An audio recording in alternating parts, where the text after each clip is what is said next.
this session, we are going to discuss about the multivariate technique called factor analysis and multiple regression analysis.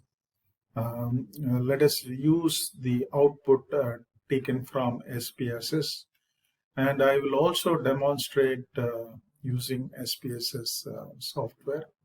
SPSS, we all know, it is a statistical package for social science. So let us understand, the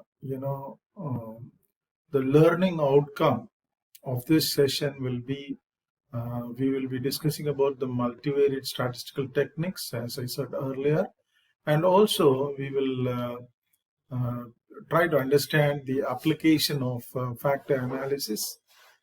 Especially, we have exploratory factor analysis and confirmatory factor analysis.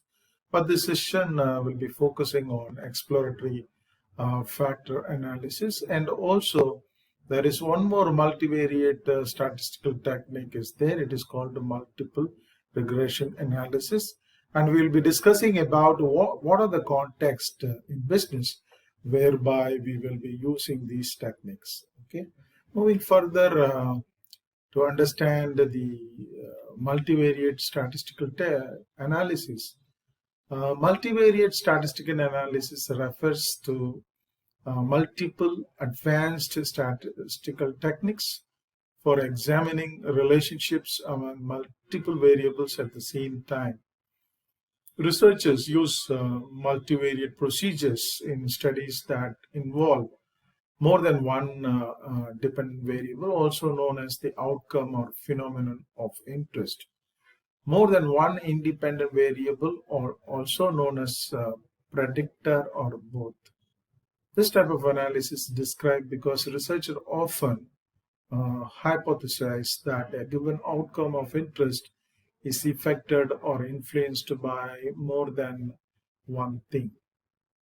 So, in this multivariate technique, there are two different types of analysis. But there are many statistical techniques available to conduct a multivariate statistical analysis. And the most appropriate technique for a given study actually varies with the type of the study context and what kind of the key research question we have posed. Accordingly, we will choose the appropriate multivariate statistical technique. The most common multivariate technique are multiple regression analysis and factor analysis. We will be looking into detail how to apply multiple regression analysis and factor analysis and its implication towards the research. Now let's also understand what is factor analysis. Factor analysis is a data reduction technique in which researchers reduces a large number of variables to a smaller, more manageable number of factors. For example, you put 100 questions in service quality context. Do you understand this? And you cannot do the presentation of the outcome of this 100 question, results of this 100 question to your managers involved, or the whenever you do presentation before the board. You cannot use all these 100 questions and do that. In that context, what you can do here is you can employ factor analysis. The other name of factor analysis is called data reduction techniques. So what actually data reduction technique is all about? So in data reduction technique, what happens, it tries to uncover the patterns among variables and then cluster highly interrelated variables into factors. So what happens, we are able to extract manageable factors with underlying variables in specific each dimensions of factors. So that can be precisely presented in a short manner so that we can able to have a great effective presentation. Factor analysis, we all know, has many applications, and it is very much employed in survey research, where the researcher use a technique to see if lengthy series of questions can be grouped into shorter sets. I mean the factors. So that's the introductory part of factor analysis. And let's go in detail in understanding factor analysis.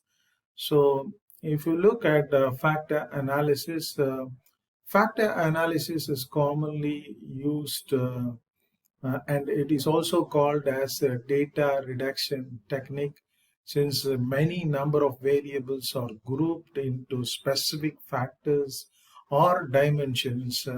Because what happened mathematically here, all those variables which are seems to be highly correlated or get interrelated and try to load in a specific factor, and those variables which is not correlating repel from the respective factor and try to load in another factor. This is the mathematical thing which is happening inside factor analysis when you rotate those factors.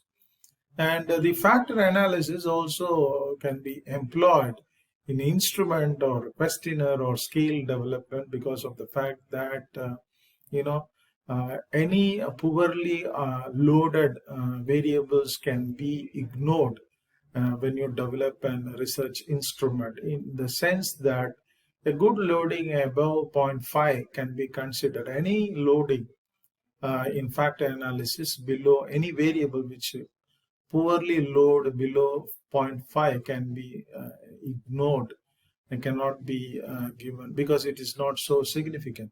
So like this, we can employ factor analysis for the purpose of scale development.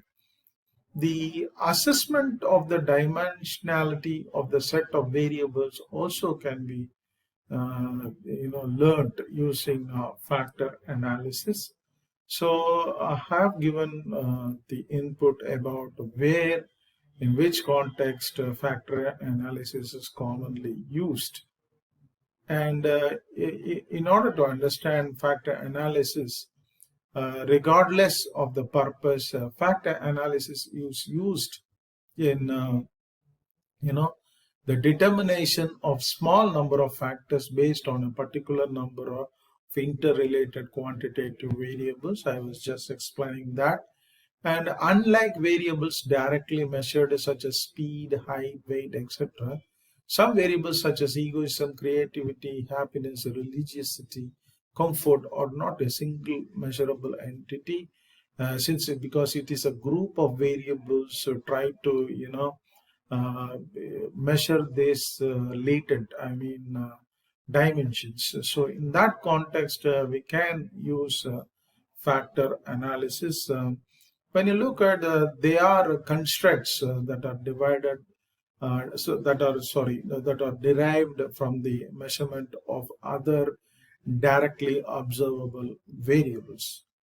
Moving further to understand factor analysis, we all know that constructs are usually defined as unobservable latent variable. I can give you an example of the motivation. If you look at motivation consists of many items which really motivate an employee. Motivation is not one single item. Do you understand this?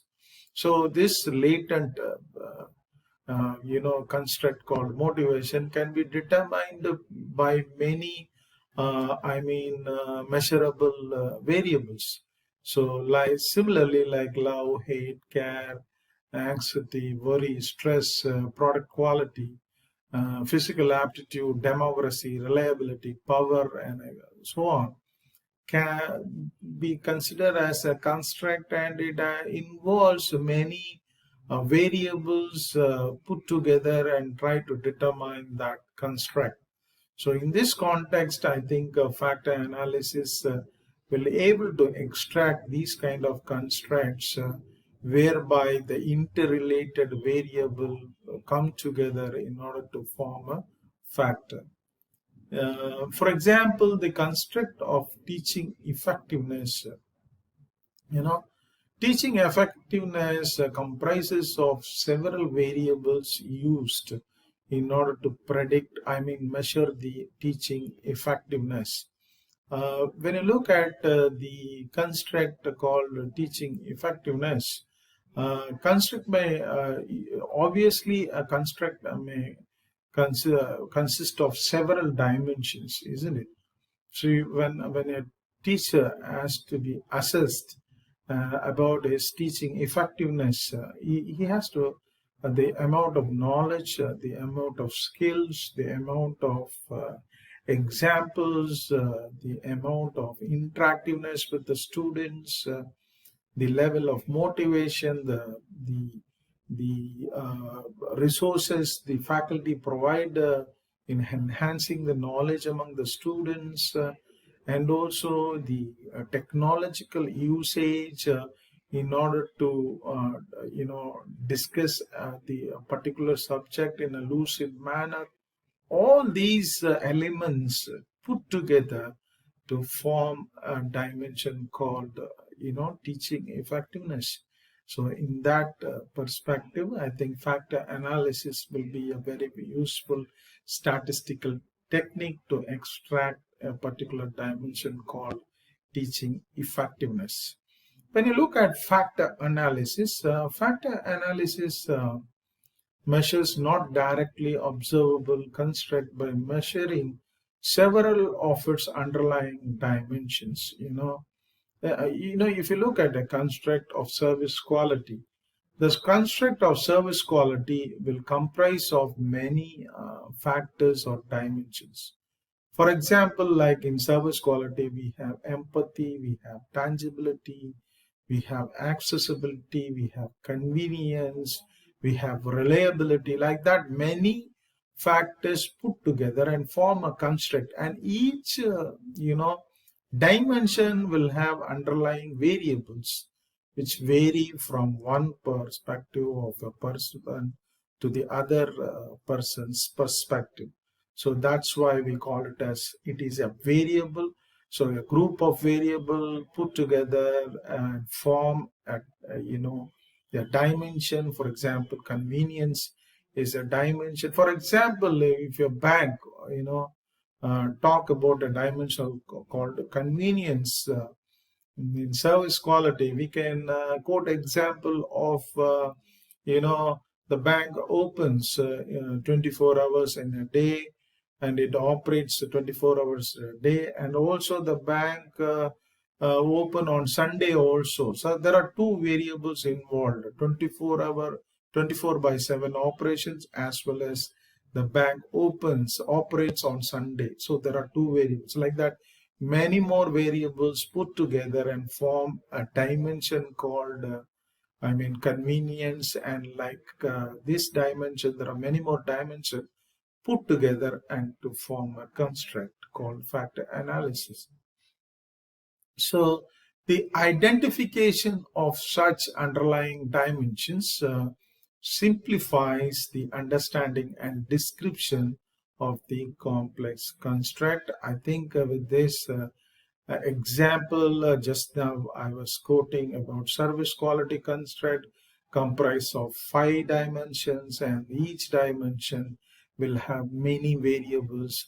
I was quoting example of convenience. Convenience has many variable, like for example a variable A, which talks about 24/7 operating hours, and variable B, it talks about opening bank operation on Sunday too. So that's about, I think with this input and example, hope you all understand the difference between a construct and the dimension or factors and the respective variables associated with that particular factor. So moving further, generally the number of factors is much smaller than the number of variables or measure. In my case, like, when you look at the service quality construct developed by Parasuraman, Chaitmal, and Berry, there are 22 measures, variables has been put in that particular instrument or scale, and there were 5 dimensions developed by them. As I mentioned, convenience, accessibility, reliability, tangibility, all these dimensions put together and form a construct, and there are 22 measures or variables in that instrument.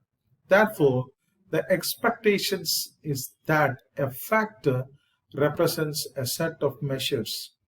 From this angle, factor analysis is viewed as a data reduction technique because this 22 variable get minimized into only 5 factors. I mean 5 dimensions, as in the case of the instrument developed by Parsuram, Zaithmal and Berry in the year 1988. You can Google it, and you can look at the scale, and the scale consists of 5 dimensions and 22 variable. Just Google it and do self-learning, and it will give you a better understanding and reinforce the knowledge about factor analysis. And moving further about the factor analysis, the assumption of factor analysis is that the underlying dimensions, what we call factors, can be used to explain complex phenomena called service quality. Observed correlation between variables result from their sharing of factors. In my case of this example, what I have given you, that measures like operating 24 hours, 24 by 7, and opening on Sunday, these 2 variables join together and form a factor called convenience. So that's what it mentioned here. Observed correlation between variables result from the sharing of factors. Clear? So see, if you look at the application of factor analysis, this session will also examine 3 common applications of factor analysis. One is defining indicators of the respective construct, and also the next one is defining dimensions for an existing measure, and also selecting items or scales to be included in a measure. I think we will be looking into detail to make you understand, give you fundamental clarity on the concept called factor analysis. So the application of factor analysis, let's talk about the defining indicators of the construct. So ideally, 4 or more measures should be chosen to represent each construct of interest, in the sense that there are many more variables form dimensions and dimensions form a construct. The choice of measures should, as much as possible, be guided by definitely a theory about service quality, and also we can try to take the measures or variables by reviewing the past literature, and whatever the variables they have taken can be employed, as well as any variable that is a lacuna or research gap that can be fulfilled by substituting and extracting the variable by synthesizing the literature review, and we try to connect logic among these dimensions, variables, and the construct.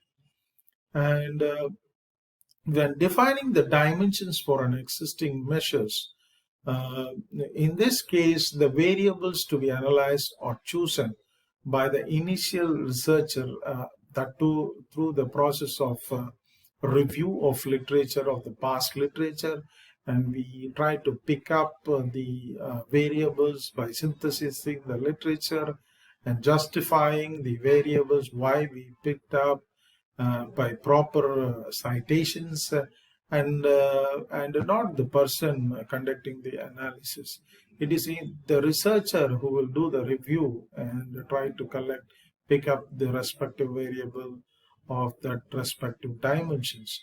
So factor analysis is performed on a predetermined set of items and scales. The results of factor analysis may not always be satisfactory because of the intercorrelations and the emerged dimensions. So it has to be supported logically by proper literature evidence. The items or scales may be poor indicators of the construct or construct sometimes, so you have to be very cautious about it.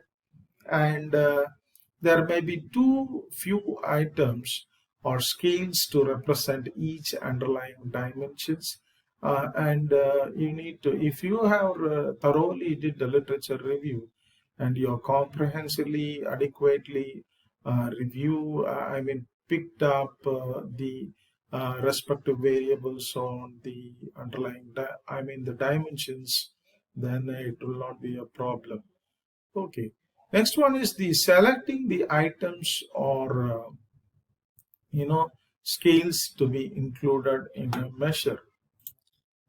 If you look at the selecting the items or scales to be included in a measure, factor analysis may be conducted to determine what items or scales should be included and excluded from a measure by looking at the extraction values and also by the factor loading score of the respective variable. So similarly, if you look at the results of the analysis should not be used alone in making decisions of inclusions or exclusion.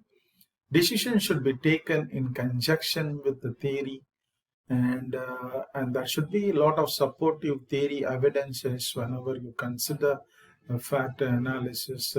Whenever you do factor analysis, it should be supported by both analysis.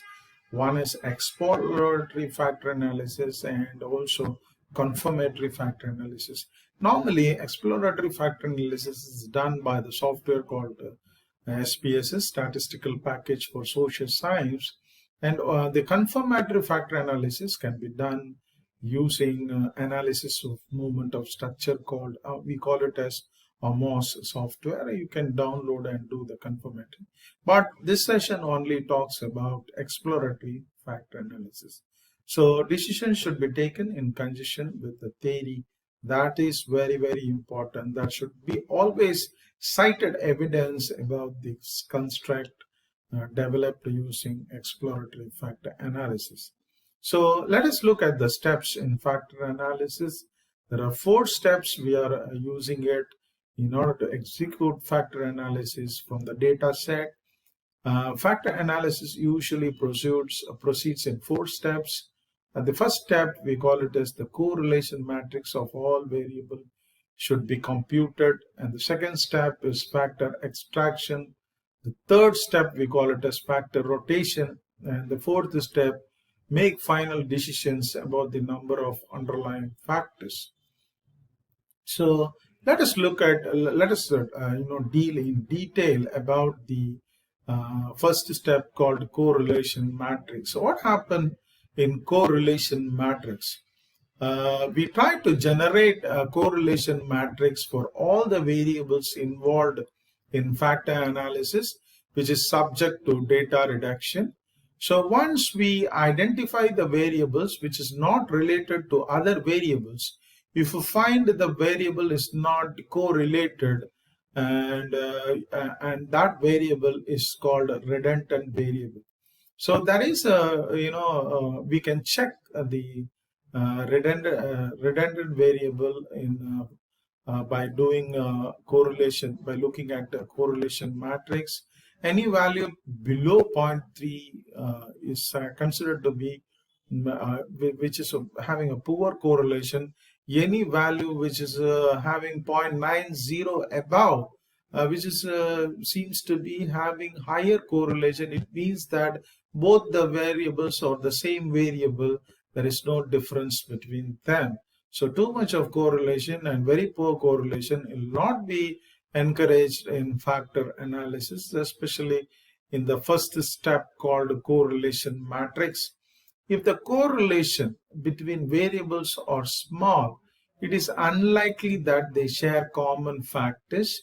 Variables must be related to each other for factor model to be appropriate. So, and also as a researcher, you have to think of correlation in absolute value.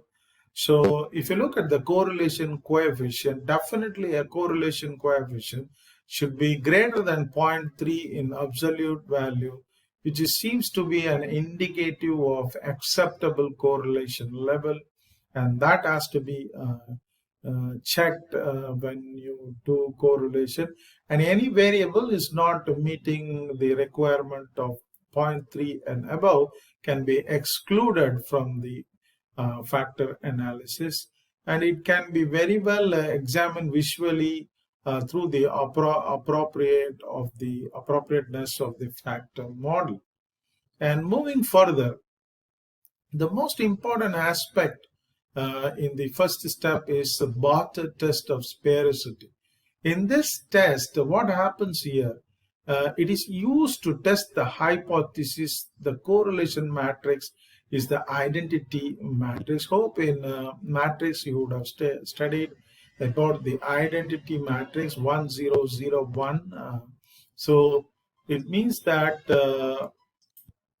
and the next explanation, what I would like to tell you is that if the value of the test statistics of sphericity is large and the associated significance level is small, it is unlikely that the population correlation matrix is an identity matrix.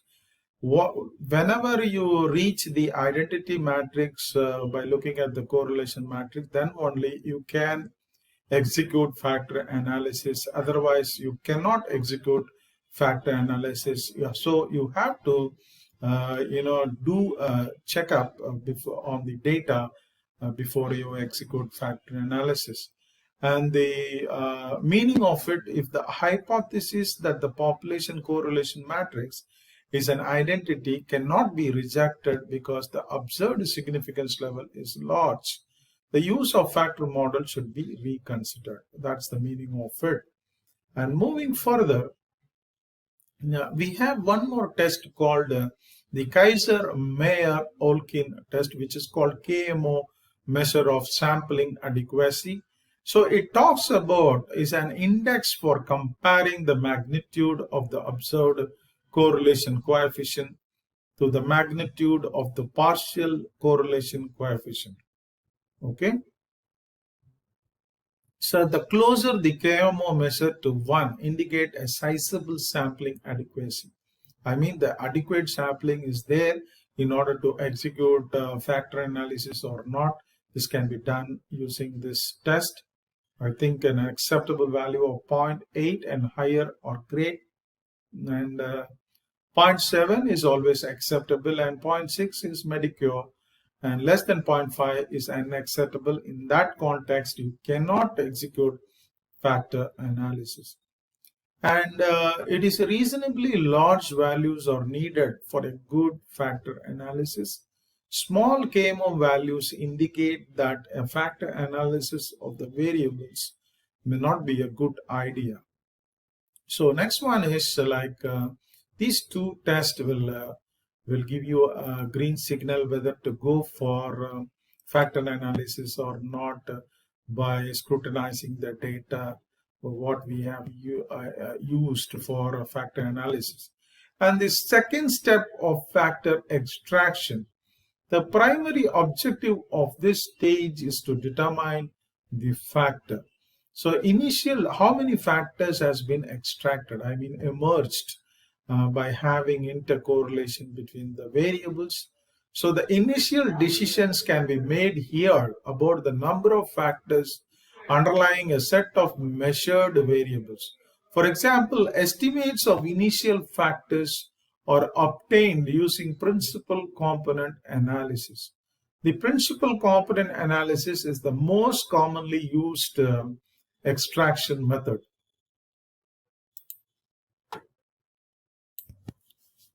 So when you look at this,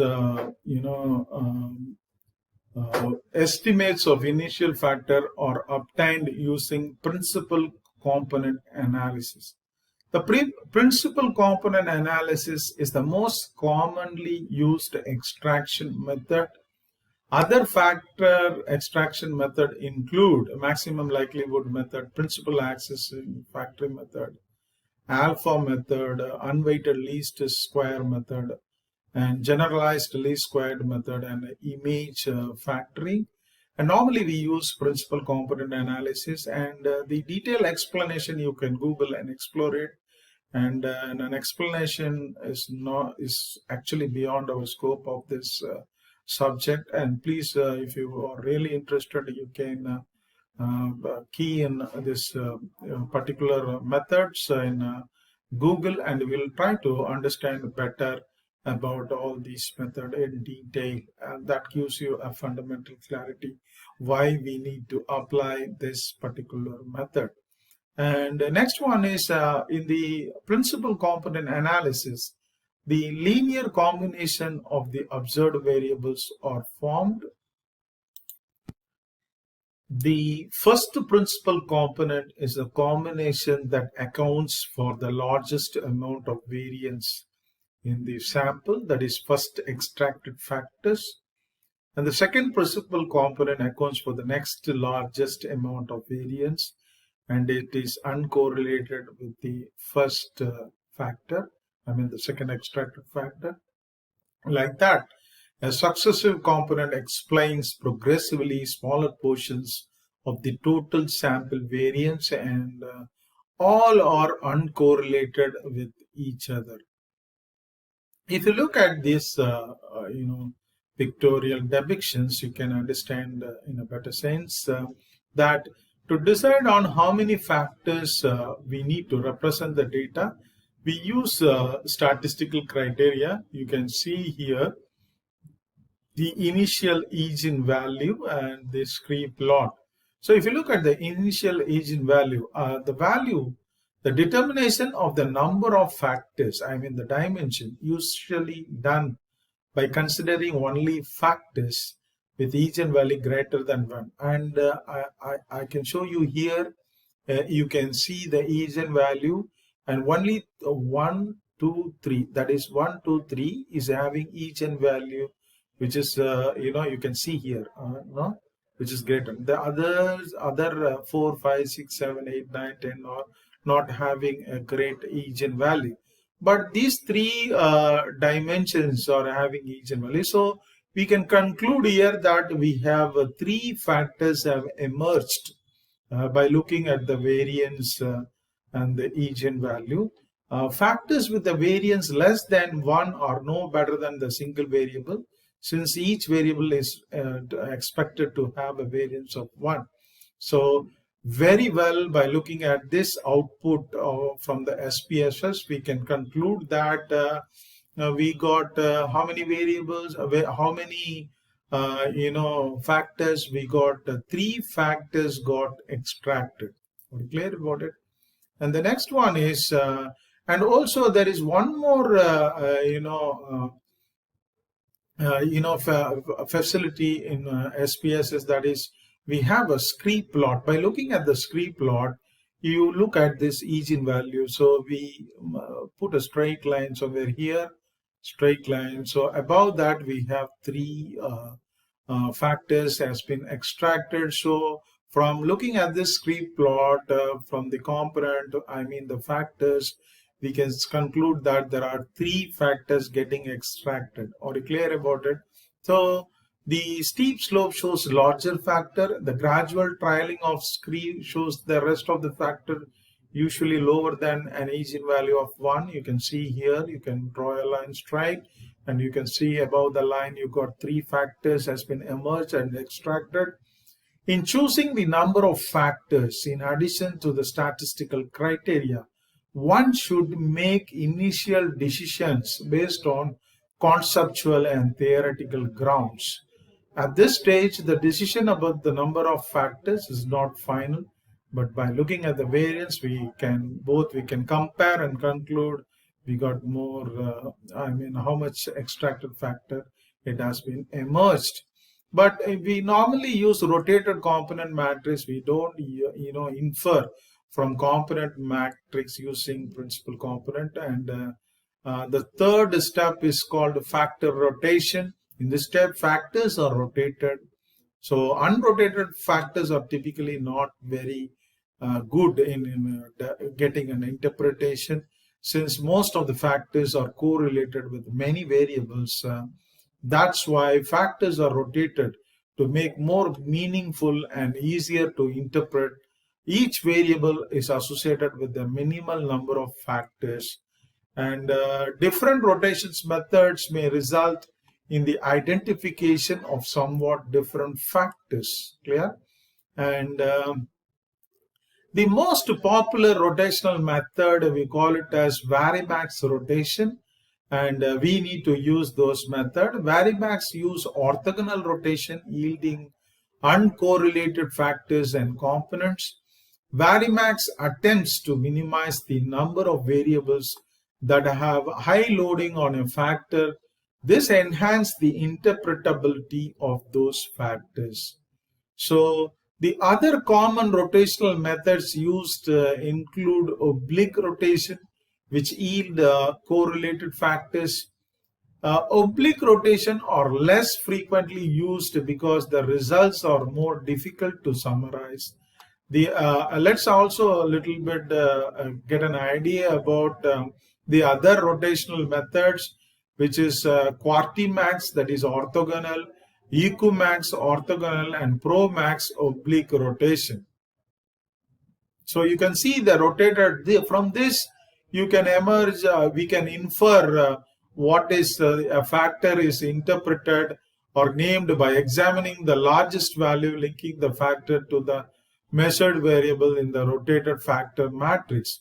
When you look at this first item or the variable, we can see from which factor it got loaded. So it is 0.803. So it got loaded in this first factor. And if you look at the loading, 0.186 and 0.6, so it got a poor loading. So the first variable got loaded in this first factor. And similarly, when you look at, I tried to develop a step-by-step plan of action to remedy the problem. So we can see there, this particular variable got loaded in the third factor since it is having a value of 0.694 compared to the factor 1 and factor 2, which is lesser compared to 0.694 score. So similarly, I can give you one more example, like I expressed my emotions to my family and close friends. If you look at that, it is 0.706. Obviously, this particular variable got loaded in factor 1. And if you look at this, it is 0.633 and 0.145. So it got a poor loading compared to, this particular variable called, I express my emotions to my family, and it got loaded in factor 1 and it is poorly loaded in factor 2 and 3. And we can conclude that this variable belongs to factor 1. And I attended workshops or sought some other educational approach to correct the problem. It got loaded in factor 2. It is 0.633. I tried to emotionally honest with myself about the problems. You can see it got loaded in factor 2. And I sought advice from others on how I should solve the problem. You can see it got loaded in factor 1. And I explored the emotion caused by the problem. You can see that in this particular variable got loaded in factor 2. And also I took direct actions to try to correct the problem. You can see it got loaded in 0.772 and it got loaded in factor 3. And I told someone I could trust about how I felt about the problem. It got loaded in, I think it is certainly loaded in factor 1. And similarly, when I put aside other activities so that I could work to solve the problem, it got loaded in 0.657. Like that, we can extract what are the variables which has been loaded in factor 1, 2, 3, and we can compile that into respective and we can report the results. So the fourth step is making final decisions. When you look at the final decisions about the number of factors to choose, is the number of factors for the rotated solution that is most interpretable. To identify the factors, group variables that have large loading for the same factor. Plots of loading provide a visual for variable clusters.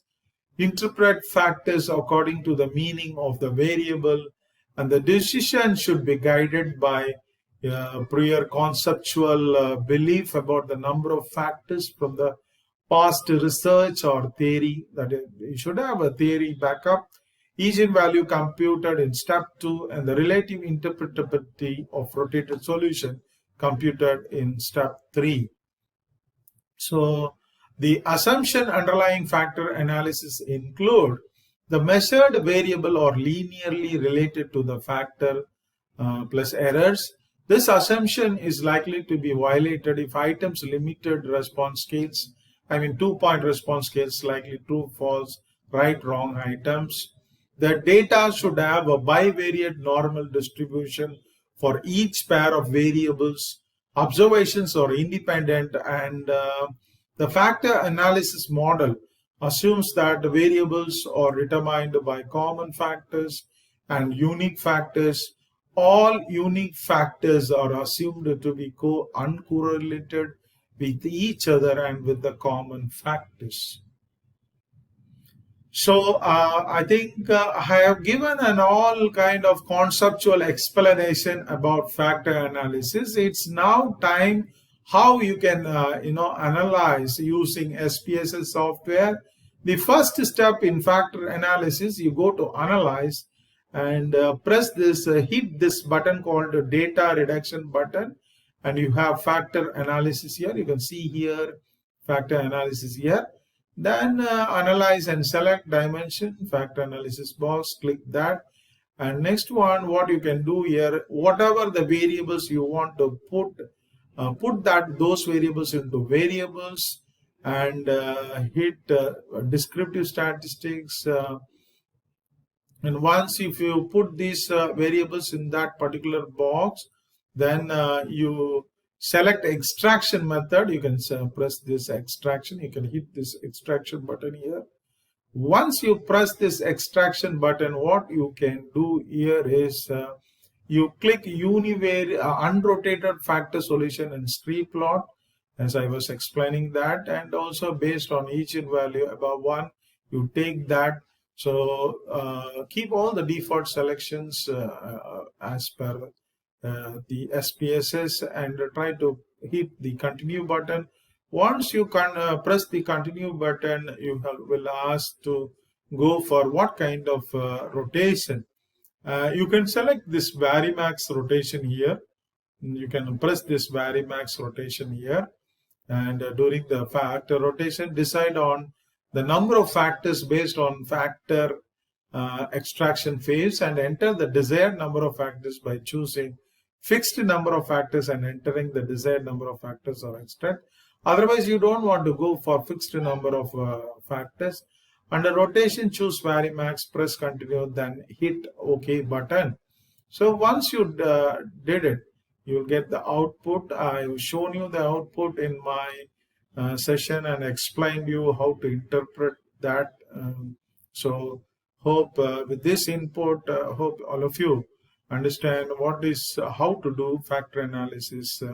I think it gives you a clear picture, and also how to employ, how to execute factor analysis using SPSS, using this demonstrative input. I think you will be very clear to how to do factor analysis. Hope you will download SPSS software student version and keep some data set and try to explore and learn through self-learning. Okay.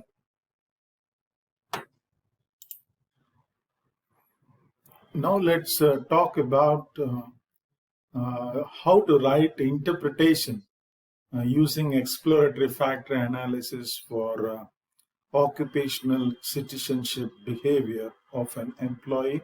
I got a data with me, I have analyzed, and I have taken an output, and for which, step by step, I am going to show you how to write interpretation for the output taken using SPSS software. We all know that statistical package for social science. We got the first table called KMO and Barter test of OCB, occupational citizenship behavior. So in that, if you look at the Kaiser-Meyer-Olkin measure of sampling adequacy, which I already explained to you, so that determines the adequate sample, I mean the sufficient sample is there in order to execute EFA, exploratory factor analysis. And when you look at the Balter test of sphericity, and if you look at the significance level, which is lesser than the lesser value, we have significance value. It means that the matrix basically has attained the identity. So this has been explained, I mean identity matrix, correlation matrix where we have attained. So this is the explanation I have given here. I will read and explain you parallelly. So Barter test of sphericity indicates whether the correlation matrix is an identity matrix or not.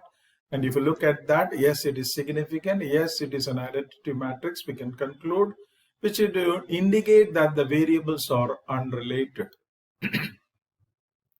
The significant level gives the results of the test very small values. For example, which is lesser than 0.05, indicate that there are probably significant relationship among the organization citizenship behavior variables of the I mean the faculties in an university, because this is a study has been done in an university. I mean we have taken the inputs from the faculty of that particular university. A value higher than about 0.10 or so may indicate that this data are not suitable for factor analysis. Hence, the researcher concludes the data is suitable for factor analysis since Kaiser-Meyer-Olkin measure of sampling adequacy value is 0.548, which is more than sufficient to execute exploratory factor analysis. And we have the second output table is called commonalities. This is by looking at this commonalities, which actually indicate the amount of variance in each variable that is accounted for. Initial commonalities are estimates of the variance in each variable accounted for by all components or factors.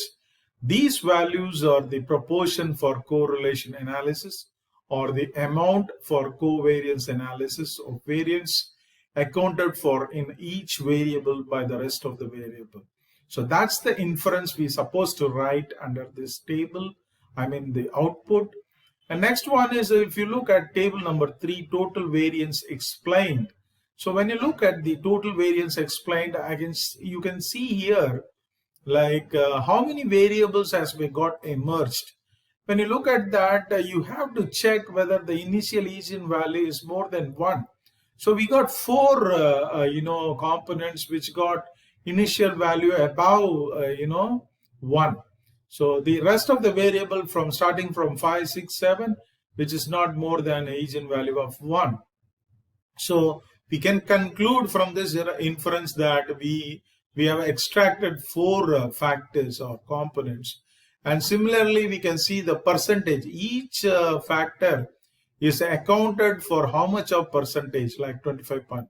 So the first factor, how much of variance of, percentage of variance we accounted for. And the last column talks about the, what you call the cumulative variance of each factors. So this has to be, written as an interpretation below this table. The above table gives eigenvalue, the variance explained, and cumulative variance explained for the factor solution. The first panel gives values based on initial eigenvalue. For the initial value solution, there are as many factors as there are variables. The total column gives the amount of variance in the observed variables accounted for by each factor.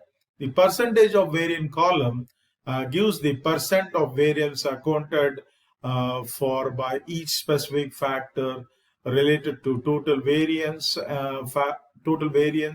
in all the variables. And similarly, the cumulative percentage column gives the percentage of variance accounted for by all factors up to and including the current one. For instance, the cumulative percentage for the second factor is the sum of the percentage of the variance for the first and second factor.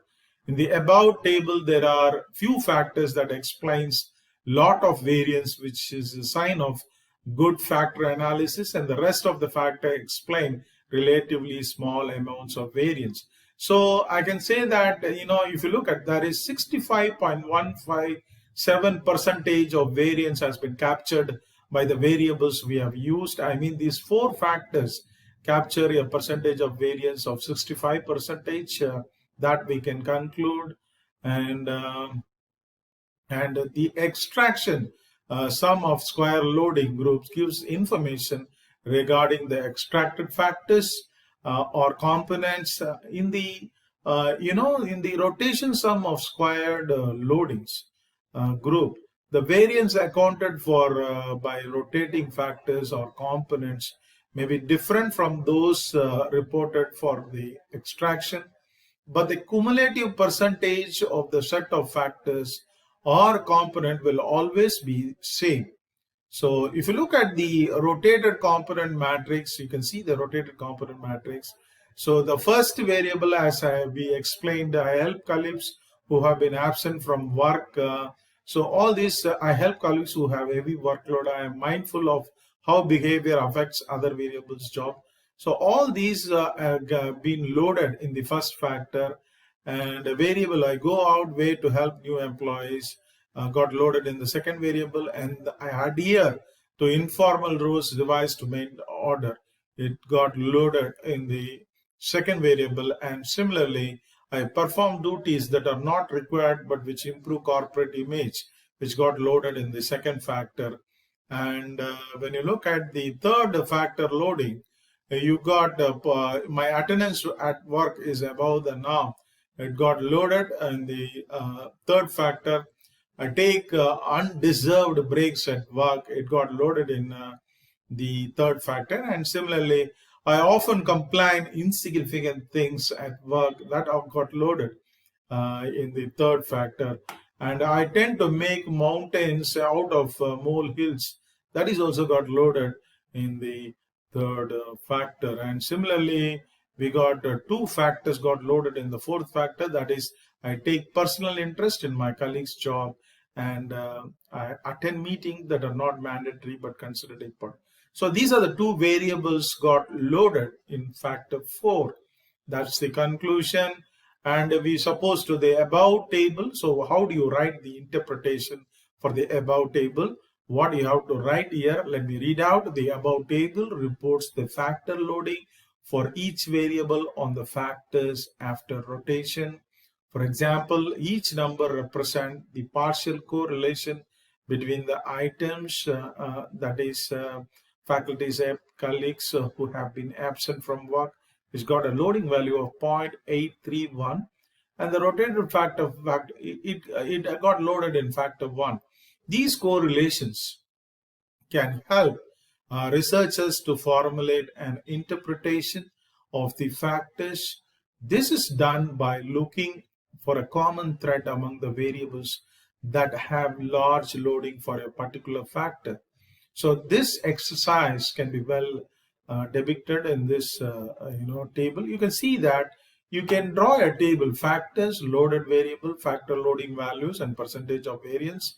So what you do here is you pull out all the variables which got loaded in the factor 1 and put it here. So we try to put it here, and we put that here, and go to the variance table and check the respective variance. How much? 25.121. So you try to put that one here. So how much variance these three variables comprises of is that 25.12% of variance. It is accounted by these three variables, and these three variables constitute the factor 1. So any factor name has to be given by looking at those variables which has a higher loading. So we have helping attitude and self-realization. We try to look at the commonality among these variables, and we try to coin a factor name uh, by picking up the factor which has the most loading among the variables. That has to be considered in naming the factors. So by this, through this way, we need to really, depict and write interpretation for factor analysis. And also similarly, we got factor 2, volunteering and commitment. We are given a name. And there are 3 variables got loaded in factor 2, and you can see the respective loading here. You can see factor loading values we have plucked out from there and put it here. And also in the variance table, we have taken the respective variance of factor 2 and put it here. So similarly, we have factor 3, we have named involvement, and we have 4 factors has got loaded in the variables with the respective factors, and the respective values has to be posted here. And similarly, we pluck out the variance, respective variance, and we put it here. And factor 4 also, we have 2 variables, and the respective variable loading has been taken, posted here, and the respective variance has to be mentioned here. It is 10.626. That's the way we have to clearly do a presentation of the outputs whenever we do presentation. And we conclude the above tables by writing this statement. I can read out this. The above table reflects the factors and the respective variable loadings. The percentage of variance column gives the percentage of variance accorded for by each specific factor relative to the total variance in all the variables, through which the researcher can prioritize the significance of each factor. That is, the factor with the higher variance stands prominent, followed by the next highest variance value. With this, I think I have honestly given you an overview about how to write interpretation for the output. So we got 4 tables. When you do factor analysis, we log into the SPSS software, and we hit if you follow my instructions how to hit the respective button. You got the first table called KMO Barter Test of OBs, organization citizenship behavior. Table 2 showing commonalities, and we have the third table, which is showing the total variance explained. From there we can look at the initial eigenvalue, and we can extract how many factors got loaded. At the same time, the percentage of variance of this respective each factor can be identified, and we can by looking at this, we can also prioritize the factors. We can conclude that the first factor having more variance, so we need to give due importance to the first factor. That is the very important synthesis we have to write it in during our findings. And we have the next table, which is called rotated component matrix. The respective variables which has got loaded into the respective factors has been depicted here. And from those 3 tables, we can draw a table like this. We can put 4 columns. Column number 1, we have factors. Column number 2, we have loaded variables. And column number 3, we have factor loading values and the percentage of variance of the factor. So it gives you a clear presentation in your report, research report, and the reader can able to understand the context, what for you are using exploratory factor analysis. We all know that exploratory factor analysis is an data reduction technique whereby many number of variables can be deducted into a small number of factors or dimensions, which make the job of the presenter easy. So I think hope you all clearly understand about what is exploratory factor analysis.